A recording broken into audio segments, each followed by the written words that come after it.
Boa noite. Nosso grupo ficou responsável pelo tema Projeto de Abastecimento de Água Potável. Os acadêmicos são Ada Maia, Eliette Santiago, Maria Sheila, Leonardo Américo, Roniel Barbosa e Welton Moraes. Este seminário é apresentado à disciplina de Hidráulica e Hidrometria, ministrado pelo professor Denison Corrêa. Nossa apresentação foi dividida em duas partes. A priori, falaremos de forma superficial sobre o sistema de abastecimento de água potável, desde o tratamento até chegar ao consumidor final. E, posteriormente, apresentaremos as orientações técnicas para a elaboração de um projeto desse porte. Me chamo Ada e vou falar um pouco sobre mananciais. O que são? São fontes de água superficial ou subterrânea, utilizada para abastecimento público ou desenvolvimento de atividades econômicas. Essas áreas devem ter uma atenção especial, por meios legais e gerenciais, buscando preservar a saúde das mesmas. E dentre os fatores que degradam, podemos citar a ocupação desordenada do solo, principalmente em áreas vulneráveis como APPs, falta de infraestrutura de saneamento, remoção da cobertura vegetal e atividades industriais que se desenvolvem descumprindo leis ambientais e resultando na baixa qualidade da água distribuída. Trouxe dois exemplos de mananciais. O primeiro é o Rio Paraíba do Sul, que é um exemplo de manancial superficial, e o segundo é o Aquífero Guarani, que é um exemplo de manancial subterrâneo.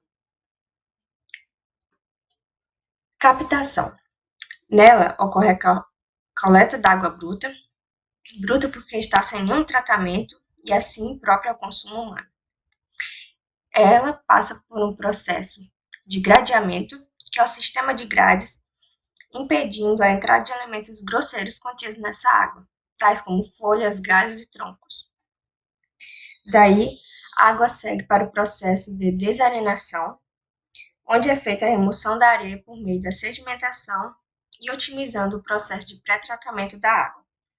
A mesma será bombeada para o sistema de tratamento.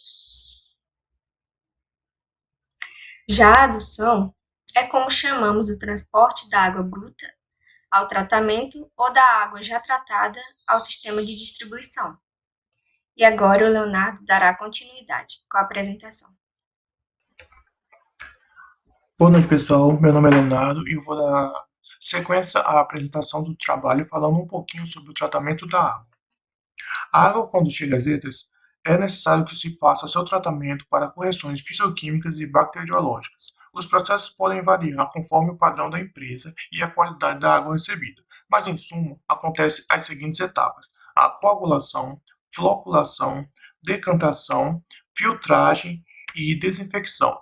Atualmente está em vigência a Portaria número 2.914, de 12 de dezembro de 2011. Ela define os procedimentos de controle e vigilância da qualidade da água para o consumo humano e seu padrão de portabilidade. A coagulação. Nas águas que serão tratadas existem impurezas cujas partículas são pequenas demais. Elas não se sedimentam sob a ação da gravidade. Por isso, é necessário acrescentar à água coagulantes químicos. Geralmente, aqui no Brasil, o coagulante utilizado é o sulfato de alumínio. Esse produto favorece a união das partículas e impurezas da água, facilitando a remoção na decantação. Esses coagulantes são insolúveis na água e geram íons positivos que atraem as impurezas carregadas negativamente. Temos aqui uma imagem que representa o coagulante sendo adicionado, as partículas se agrupando e decantando.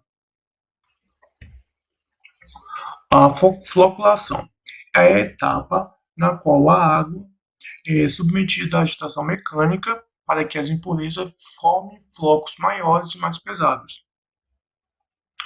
Após a adição do coagulante, a água é agitada para que o coagulante se disperse na água melhor. Aqui temos um exemplo de flocos maiores e uma imagem que representa um floculador mecânico.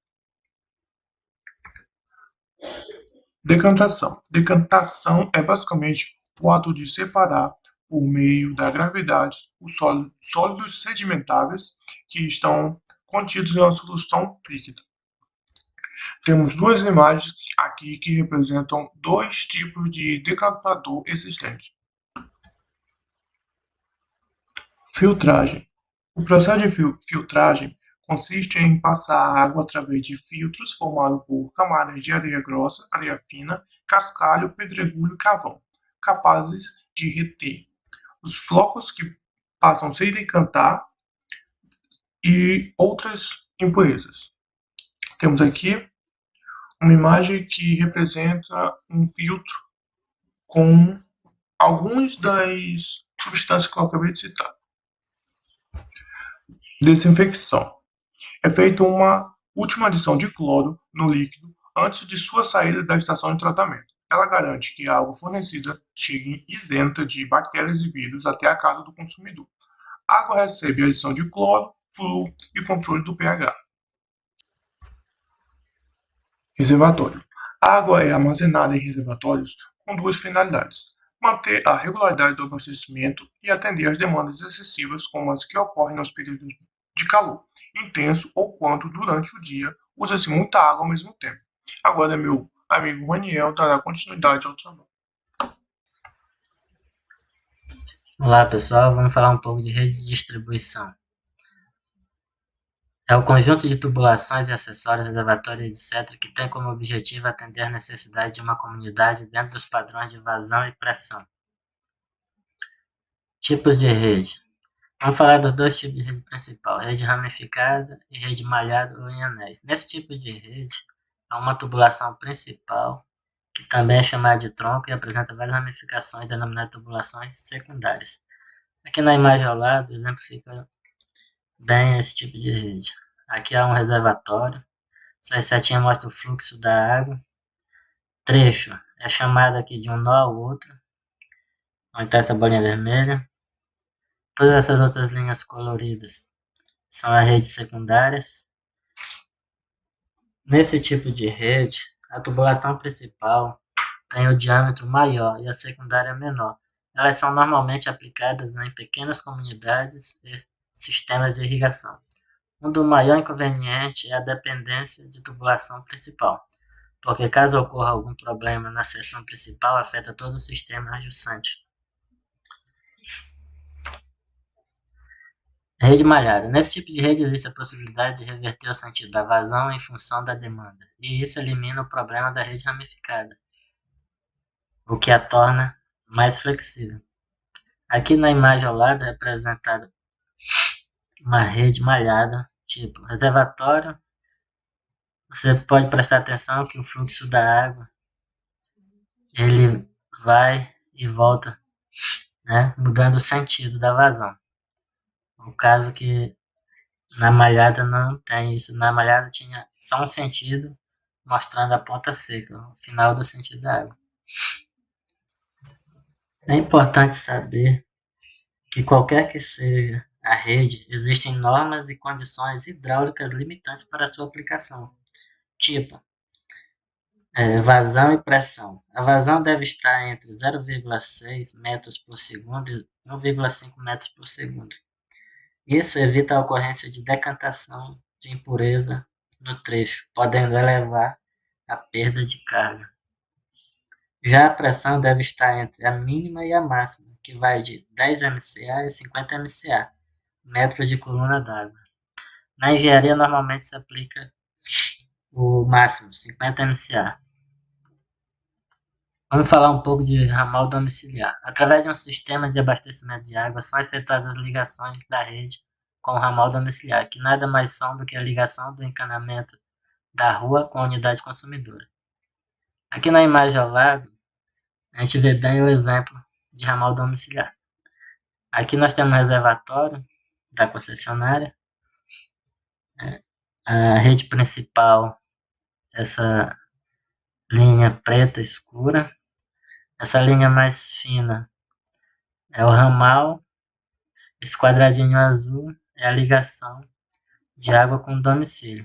Normalmente feito aqui em Paragominas, feito pela Sanepar, onde ela vai instalar um hidrômetro para fazer a conferência de consumo por unidade. A seguir, iremos descrever passos importantes para projetar um sistema de abastecimento de água potável. O primeiro passo é fazer um memorial descritivo, ou seja, detalhar a área de estudo em aspectos gerais, descrição do sistema de abastecimento de água existente, geografia da região e situação econômica da região. Fazer o reconhecimento da área de projeto, ter um detalhamento do município onde o projeto será inserido, no nosso caso aqui, Paragominas. Detalhar a área de estudo onde será feito o projeto. Aqui temos o exemplo do bairro Cidade Jardim, conhecido como Buriti do Terminal, em Paragominas, e a estrutura do empreendimento, número de terrenos, rede de água, asfalto meio-fio, iluminação pública e energia elétrica. Devemos avaliar também a rede de abastecimento local, já que a nossa rede projetada será alimentada por essa rede local, já existente. A concessionária local deverá ser consultada para contribuir nesse processo, fornecendo dados da rede pré-existente. Devemos fazer um estudo topográfico da região. É desejável um mapa de curva de níveis de 1 em 1 metro. Isso é fundamental para calcular as pressões nas tubulações e perdas de carga que será aplicada. A estimativa da população que será atendida no projeto é fundamental para estimar o consumo diário e a vazão. Por exemplo, nós vamos estimar quantas pessoas serão atendidas pelo nosso projeto. Para isso, a gente precisa ter o quê? Número de lotes, taxa de ocupação, uma previsão de quantas pessoas terão por cada unidade habitacional. Aí, a partir disso, a gente vai conseguir ter a estimativa da população total, que será número de lotes vezes a taxa de ocupação. A partir disso, é feita uma pesquisa na concessionária local para fazer uma estimativa do consumo diário daquela região, para aquele bairro, daquele padrão econômico. E a partir disso, faz uma estimativa de volume diário e depois a vazão que será necessária no nosso projeto. No final disso tudo, deveriam ser fornecidas plantas. As plantas descrevem visualmente o projeto, bem como suas unidades. Devem ser elencadas a planta baixa, planta de corte, e no caso de poço de extração, deve ser apresentado o croquis construtivo. Oi, eu sou a Sheila, e aqui eu vou estar dando sequência às outras duas etapas, a mais duas etapas, aliás, que se compõem um projeto como esse. No caso, uma planilha orçamentária e as normas técnicas. Aqui eu coloquei alguns dos itens que tem que ter em uma planilha de orçamento para que você não venha a ter nenhum tipo de prejuízo ou fazer cálculos errados. O primeiro deles é o detalhamento de item por item, de todos os serviços que compõem cada fase da execução. Você tem que detalhar cada item que você vai ter, que será usado. Material e mão de obra compatível com as ações propostas, ou seja, tudo que tem no projeto ele tem que ser compatível com o que realmente entrará em execução. Custos atualizados de acordo com base nos preços de mercado praticamente regionalmente, porque os preços na realidade eles podem sim ter certos tipos de diferença, mudando de região para região. Caso seja indispensável a implantação de canteiro, de obras e custo de serviço preliminar, todos esses custos, se for indispensável a implantação de canteiro, ele tem que estar abaixo de 4% do valor da obra. Um outro fator também é o BNI. Tem que verificar o BNI, que o BNI nada mais é do que bonificação e despesas indiretas, que no caso entram em encargos sociais, que são embutidos em preços unitários. Custos de mobilização e desmobilização de equipamentos, porque dependendo da DMT da tua obra, você vai ter que sim colocar isso na tua planilha de custos, a mobilização e a desmobilização destes equipamentos. Nessa próxima etapa, entram as normas técnicas, E o que as normas técnicas dizem? Conceito, que os conceitos da Associação Brasileira de Normas Técnicas, que no caso é a ABNT, e da FUNASA, no caso de investimentos da União, devem moldar o projeto com adequação aos níveis e padrões exigidos para a distribuição de água à população. Eu estava olhando o material da FUNASA e só para esse tipo de projeto, que seria no caso o de abastecimento de água potável, para a rede pública, para a população, ele está contemplando 29 normas técnicas que um projeto como esse tem que atender. Mas que nós sabemos que se o projeto não atende às normas, né, ele não tem nenhum tipo de segurança nem confiabilidade. Até porque as normas vêm para caracterizar, né, desejáveis produtos e serviços, como qualidade, segurança, confiabilidade, eficiência, respeito ao meio ambiente e tudo isso, né? Inclusive a questão de custos também. Boa noite, sou Eliette, acadêmica do curso de Engenharia Civil.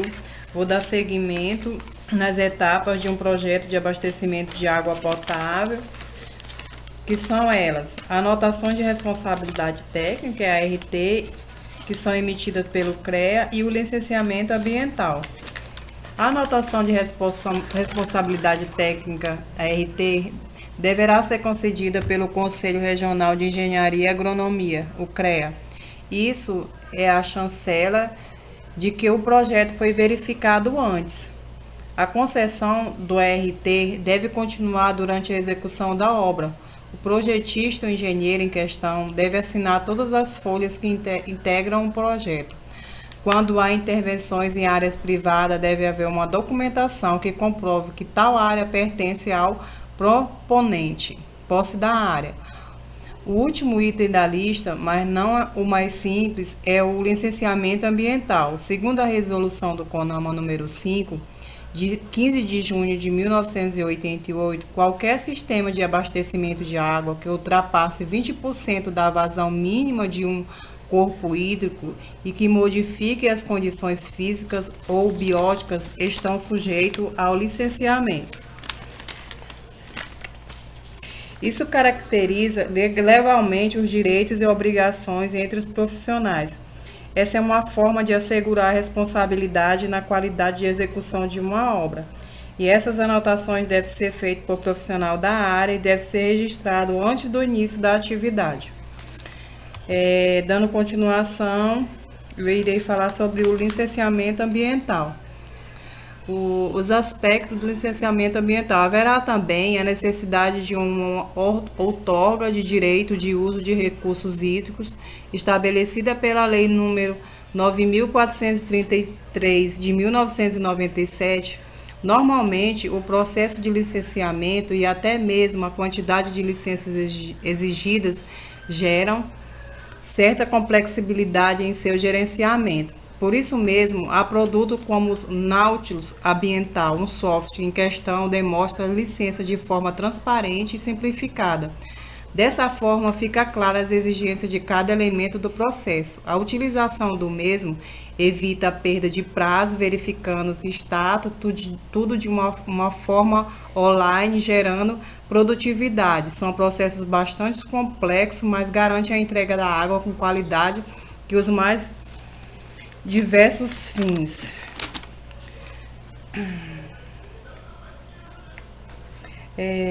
Também, antes de iniciar a obra, deve ser consultados os órgãos responsáveis para dar entrada nos documentos necessários para que seja aprovada a liberação das licenças, que são 3 etapas. Licença prévia de instalação e de operação. Seria o planejamento, a execução e no momento da entrega. Esses são um dos itens indispensáveis para que sua obra esteja dentro dos padrões.